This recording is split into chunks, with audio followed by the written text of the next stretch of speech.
पूर्णं प्रकृतिपतिवशं सर्वबाह्यं च नित्यं सर्वज्ञं सर्वशक्तिं मनुजात्यै वन्दे सदाहं सदानन्दम्।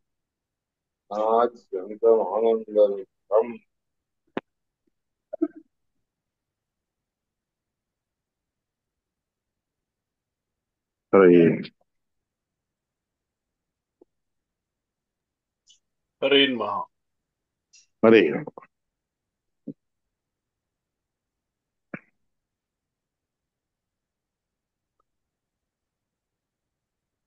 श्रीगुरुभ्यो नमः। पृथिव्यै च येनम् अग्नेश्च दैवी वाग् आविशति सा वै दैवी वाक्। यद्यदेव वदति तत्तद्भवति। पृथिव्यै च येनम् अग्नेश्च दैवी वाग् आविशति। पृथ्वीमध्ये असणाऱ्या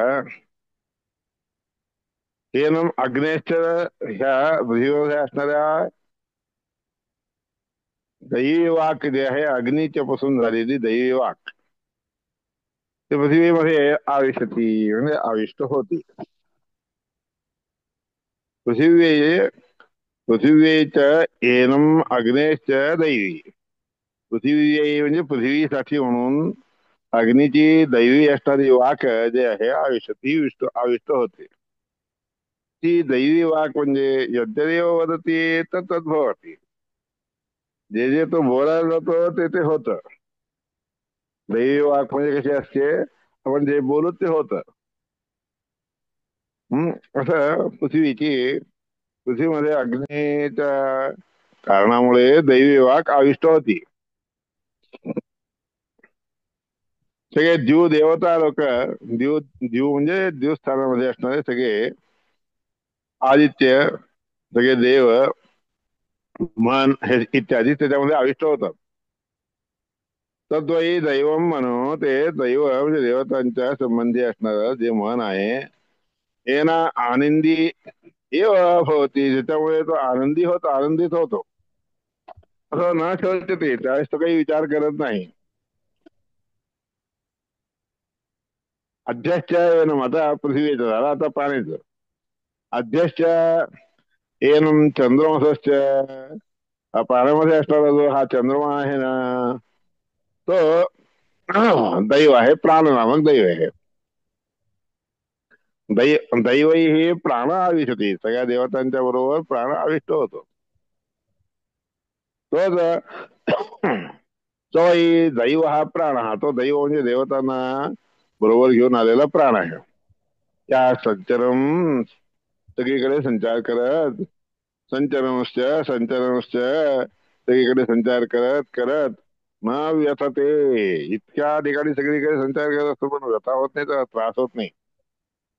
अथवा न रिष्यती, नष्ट देखील होत, कमी देखील होत नाही. या एवं वित जो कोणी याप्रमाणे असणाऱ्या त्या वायूचा देवता दैवी वायू म्हणजे देवतांच्या बरोबर असलेल्या वायुदेवाला जो कोणी यथा एषा सर्वेषां भूतानां आत्मा सगळ्या प्राण्यांच्या मध्ये आत्मा आत्मरूपाने राहत असतो. यथा एषा देवतैवम ज्याप्रमाणे ही देवता आहे त्याप्रमाणे स यथैतान देवतान सर्वाणी भूतानी हा देवतांच्या बद्दल आणि सगळ्या प्राण्यांच्या बद्दल विचार करतो. इमा प्रजा शोचंती ह्या सगळ्या प्रजांच्या बद्दल विचार करतो. हम्म शोचन्त्यम शोचन्त्यम एव आसाम तद्भवती. जे जे त्यांच्याबद्दल विचार करतात ते ते त्याच्या हिशोबाने त्या व्यक्तीला प्राप्त होतो. तद्भवती पुण्यमेव अमुम गच्छते. त्याच्यामुळे पुण्यच प्राप्त होतो. न हा वही देवान पापम गच्छती. देवता लोकांना कधीही पाप लागू होत नसते बरं का, म्हणून ते सांगायला दिले. आता भाष्य काय सांगते बघा. पृथ्वी आदीमध्ये असणारे जे देवता असतात सरस्वती, वायू प्राण मन इत्यादी सगळे सरस्वत्यादिका त्रय देवता सरस्वती इत्यादी जे तीन देवता आहेत अधिकावेशत अधिक आवेश असल्या कारणाने देवेश तो देवांच्या मध्ये त्यांचा विशेष अधिक आवेश असतो म्हणून देवा इथे स्मृत म्हणून त्या सगळ्या तिन्ही देवता जे आहेत अधिदेवता म्हणून होतात. त्याचा आवेशात सर्व उक्तम सत्यम म्हणून त्या देवतांचा आवेश असल्या कारणाने जो काही जे काही तो बोलतो ते सगळं खरं होतं. उत्तम सत्यम. देवी तो वाघेसा ती देवी देखील वाघ रूपाने असतीये. त्याचा आवेशानं दुःखीच्या त्या देवीच्या आवेशामुळे दुःखी होऊ शकत नाही. आनंदी दैवतम मन आनंदाने युक्त असणार असं ते दैवतम मन देखील असतो. देवताचं देवाला संबंधित असणार असं मन असतं. या आवेशात ज्या मनाच्या आवेशामुळे सर्व कार्ये अम्लान प्राण हा येवसा सगळ्या कार्यामध्ये म्लान म्हणजे कधीही दोष नसणारा अशा प्रकारचं म्लान. म्लान म्हणजे असं वाळून जाणे म्हणा. हं?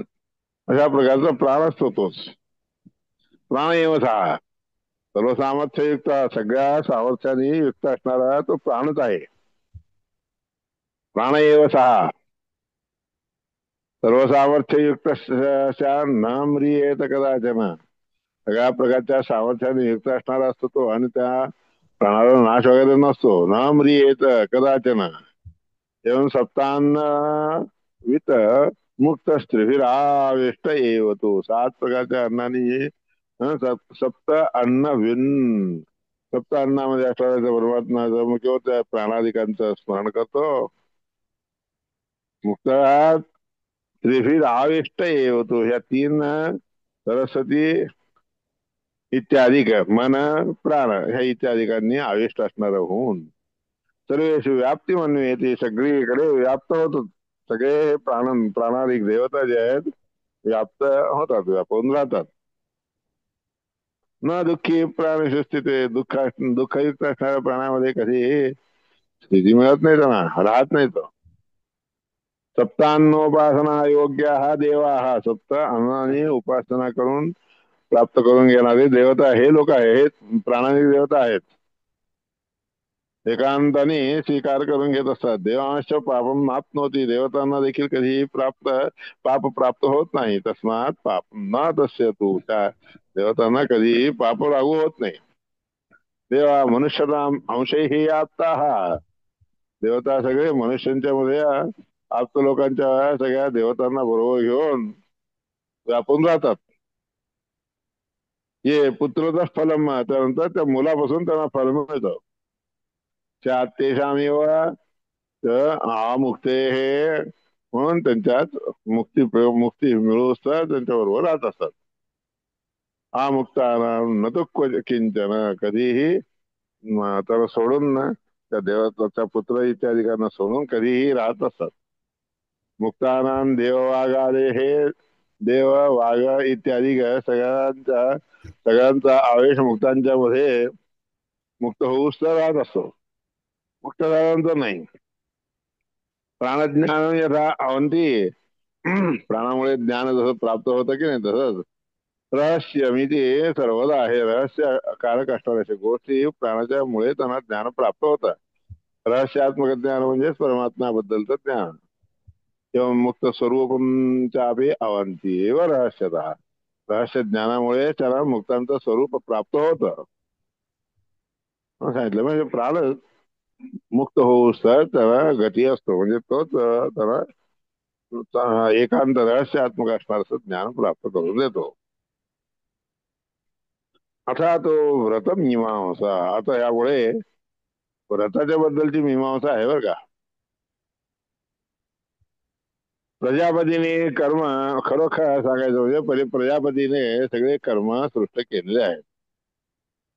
ताने सृष्टान्योन्येन अस्पर्धंत एकमेकाशी स्पर्धा करायला ते सृष्ट केलेले सगळे कर्म अधिश्याम्यवाहम इति वाघ मी सांगतो म्हणून याप्रमाणे वाणी वाग्देवी तसं म्हणत असते.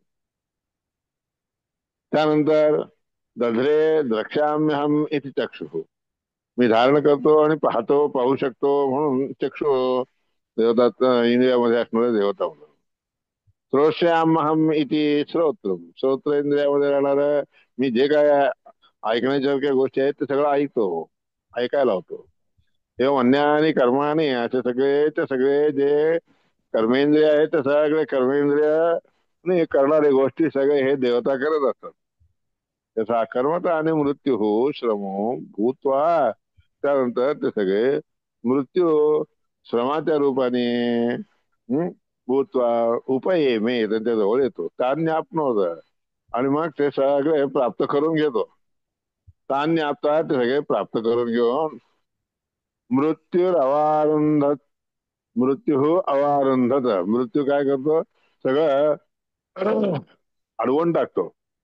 तस्मात साम्यतेव, ते सगळे कर्म थांबवतो, याकरता श्रम त्याला प्राप्त होतो. श्रम प्राप्त व्हायचे आहेत म्हणजे थकून जाणेपणा जे आहे की नाही ते ह्याच्यामुळे होत असतं मृत्यूच्या काम. आवाज म्हणून अवारुंधत तस्मात श्राम्यतेव वाक श्राम्यती, सगळेच्या सगळे इंद्रिय जे काम करत असतात ते थकून जातात. चक्षु श्राम्यती, वाणी श्रांत होते, चक्षुरेंद्रिय श्रांत होतो.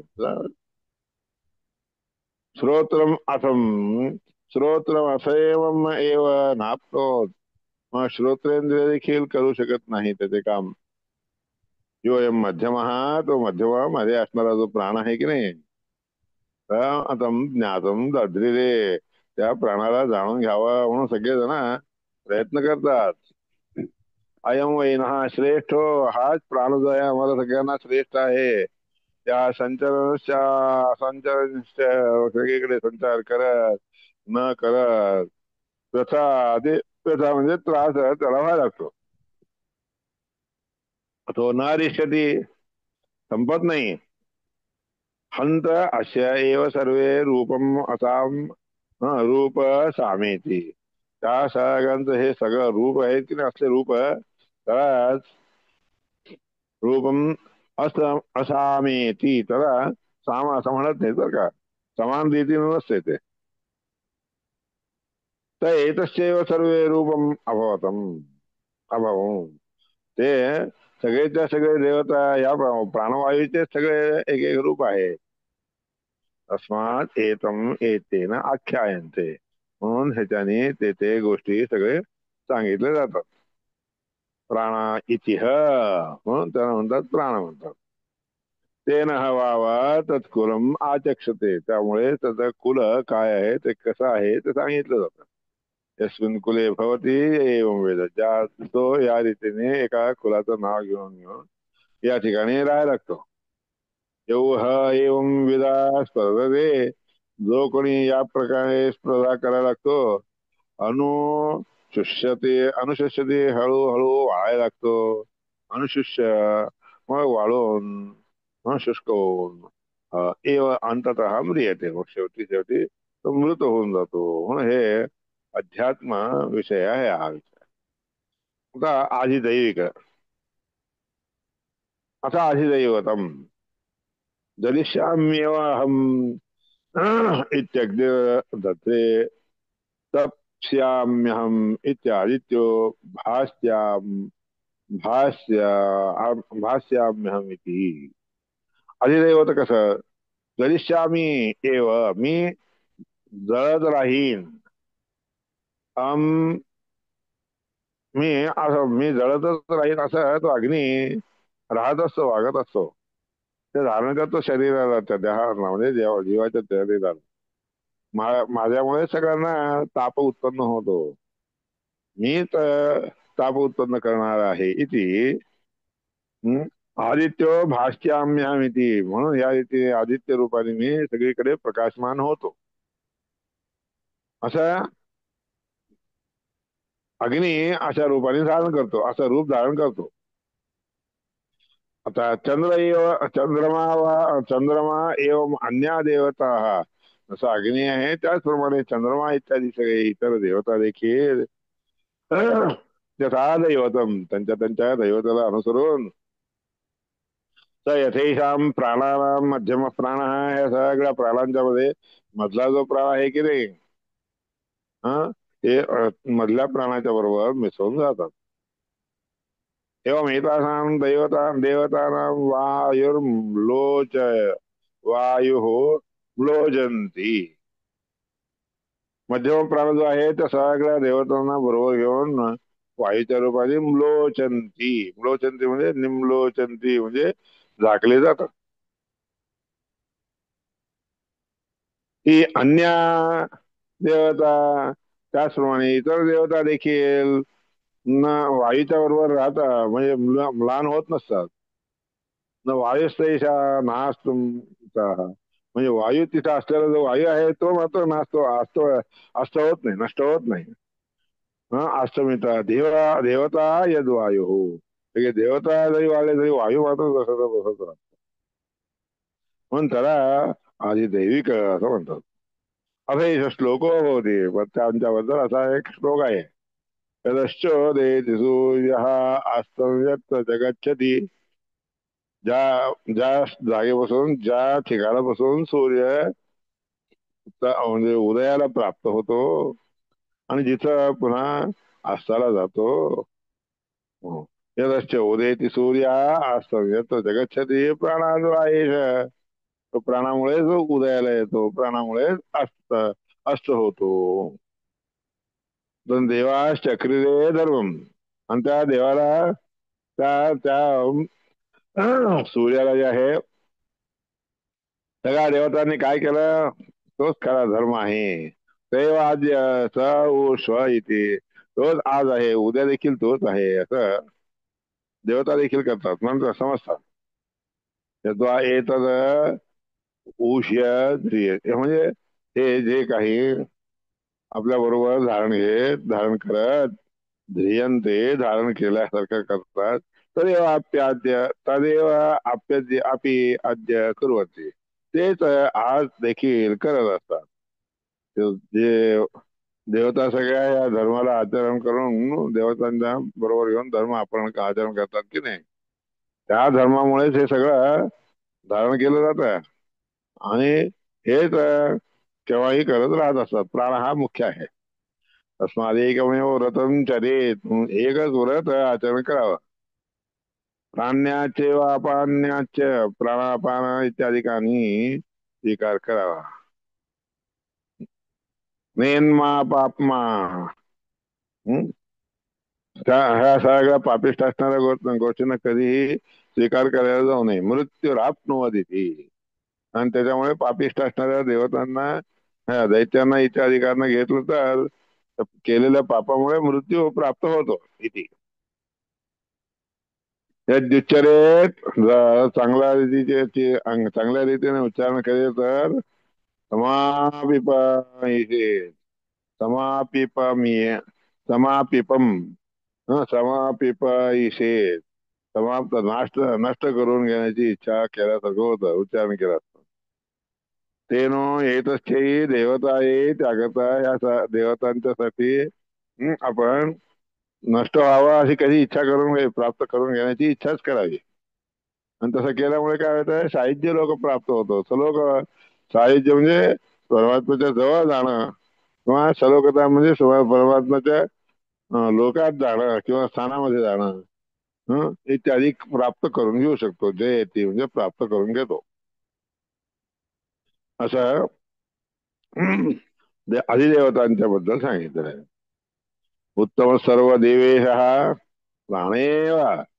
सगळ्या देवतांचा श्रेष्ठ असणारा देवता कोण आहे? प्राणच आहे. प्राणेव हरे हे अनु. हे हरु परमात्म्याच्या नंतर प्राणच आहे. चतुर्मुख प्राणस्य याप्रमाणे चतुर्मुख ब्रह्मदेवाला आणि प्राणदेवाला सोडून दुसरे कोणीही विशिष्ट असणारे देवता नाहीये. तस्माद विष्णू नित्यम प्राणव्रतम चरण. याप्रमाणे विष्णू परमात्म्याच्या व्रतांच्या बरोबर नित्य प्राणाला लागूनच म्हणजे प्राण आणि ब्रह्मदेवाने सांगितल्याप्रमाणे पद्धतीने आचरण करावे. व्रत हंसोपास्ती श्वासरूप रूपे हंस नामक परमात्म्याची उपासना करणे म्हणजे श्वासरूपी असणाऱ्या त्या प्राण आणि वायुदेव ब्रह्मदेव आणि वायुदेव ते व्रत उदीर त्या लोकांनी सांगितलेलं जे व्रत आहे ते स्वीकार करावं. हंसरूपी हे तो देव ते सगळे हंसरूपाने असतात. चतुर्मुख ब्रह्मदेव वायुदेव आणि हंस परमात्मा. श्वासोच्छ्वास श्वासोच्छ्वास प्रवर्तक इथे श्वासोच्छ्वास पाहिजे. स्वच या ठिकाणी स्वा करा.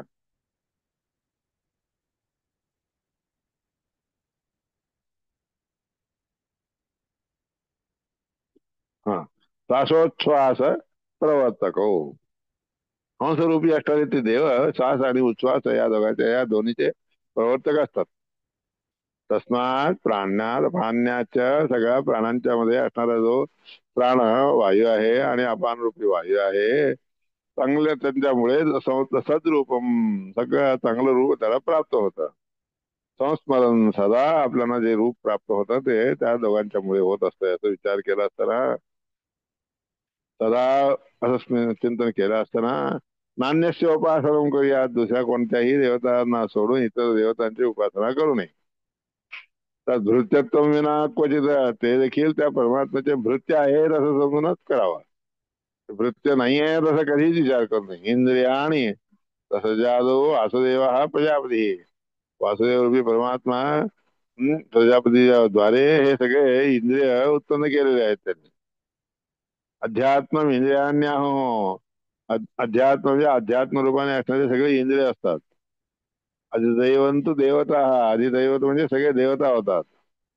अध्यात्मम अग्निर्वांग नामा ना वाग वांग नामा नामा बरोबर आहे. अध्यात्म म्हणजे अग्नी वाणीच्या रूपाने असते. चक्षुरादित्य उच्चते चक्षु इंद्रिय म्हणजे आदित्य आहेत. श्रोत्रंतु चंद्रमा श्रोत्रेंद्रियामध्ये चंद्रमा चंद्रमा नाम मनस्थूलंतु वासव मन जे आहे स्थूल रूपाने असणारं मन त्याचा देवेंद्र आहे. वासवा म्हणजे इंद्र देवेंद्र. हे ना यज्ञाधिकं करूयात ज्यांच्या कारणामुळे ज्यांच्या बलामुळे यज्ञादी कर्म करतो. शेष रुद्र विपासदा शेषदेव रुद्रदेव आणि पक्षी म्हणजे गरुड सूक्ष्म असणाऱ्या मनांच्या अभिवादन नियमन करणारे असतात. मन सूक्ष्म ज्ञानयोग्यम मन हे जे आहे सूक्ष्म असणारच मन त्याचे अधिपती रुद्रदेव असतात. योग्य असणारा ज्ञानाला योग्य असणारा शेष आहे. व्याख्यान करण्याचं जे आपल्याला शक्ती येते ती रुद्रदेवाच्या मुळे प्राप्त होत असते. रुद्रस्तू मननाख्यम रुद्र काय करतो मनन करावा अशी इच्छा करतो म्हणजे झालेली गोष्ट आठवण करणे. गरुड ज्ञानगोचर ध्यानगोचर म्हणजे ध्यान केलं असताना दिसून येणार दिसून येण्यासारखं होतं ना ते सगळं गरुडाच्या मुळे होत असते. हम्म प्राण इथे प्रोक्तो येन सर्व नियम्यते. प्राणच तिघांच्या मध्ये राहून सगळ्यांचं नियमन करत असतो. ते भगवत सृष्टा हे सगळे भगवंतापासून सृष्ट झालेले वियोधिरे अध्यात्म संस्थित त्यांचा त्यांचा संज्ञा त्यांना एक प्रकारचं नाव प्राप्त होतं अध्यात्म नावाचं हे प्राप्त होतं. अध्यात्म रूपाने आतमध्ये राहून परमात्मा सगळं त्यांच्याकडून करत असतात. अधिदैवे ज्वलत कर्म अधिदैवामध्ये जे आहे की नाही ज्वलन प्रकाशवंत करणे हे कर्म करत असत तिथं अग्नी असतो तो. आणि सूर्यामुळे ताप प्राप्त होतो म्हणजे गरमी वगैरे. सोम कांतो वृष्टिकर्म सोम कोण आहे कोण काय कर सोम काय करतो तर कांतीमध्ये वृष्टी वाढ अभिवृद्धी वाढणार करणारा. वासवा हा शेष आहे होतो. देवेंद्र आणि शेष हे सगळे त्याचे कारण आहेत. पंचरात्रामध्ये सांगितलेले प्रवृत्ती करणारे हे सगळे नियामक आहेत. रुद्र हा असत क्रियापरा रुद्रदेव हे सगळे पंचरात्रामध्ये सांगितलेले प्रवृत्ती उत्पन्न करून देणार आहे. त्याच्यामध्ये राहून ते क्रिया सगळ्या करायला होतो.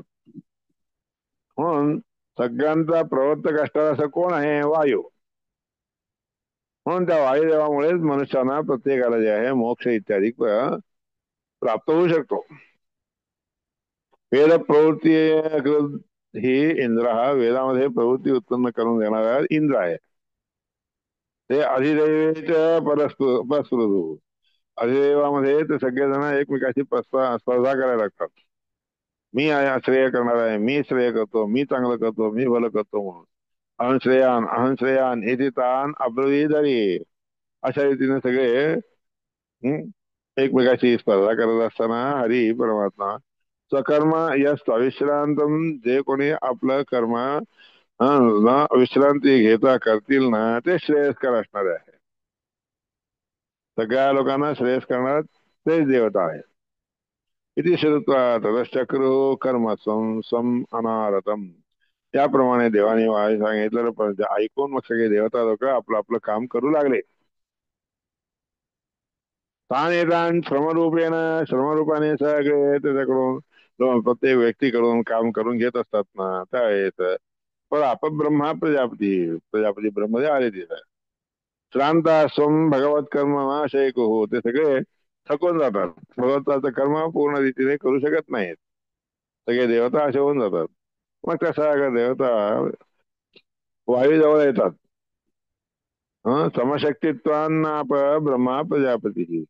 समान शक्ती असते ना ब्रह्मदेव आणि त्याच्याकरता त्याच्याकडे काही घेर नाही. ते ना असो भगवत कर्म, त्याकरता वायुदेव भगवंताचं कर्म करण्यामध्ये निश्चलपणे करत राहतात. भगवान सदा श्रमात पापात्मको मृत्यू भगवत कर्म वर्जनात.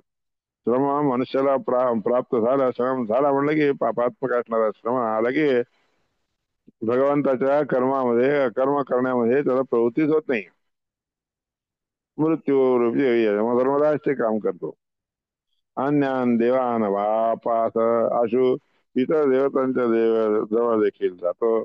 ते ना वायंकराचन, ते वायुदेवाच्या जवळ मात्र नाही. वायंकराचन वायुदेवाकडे गेले नाही. ते वायू ज्ञान इच्छंत, ते वायुदेवाच्या जवळ ज्ञान प्राप्त करून घ्यावयाची इच्छा करतात.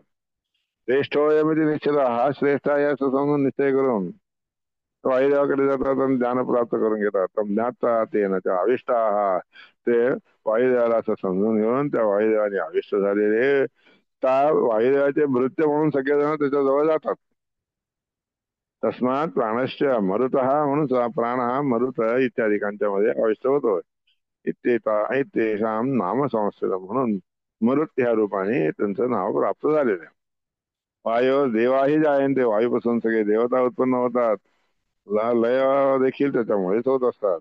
तस्मा नित्यंत दुर्गाश्च, म्हणून याकरता वायुदेवाचाच व्रत करत राहो. वायुदेवाच्या प्रीत्यर्थ सगळे कार्य करावे.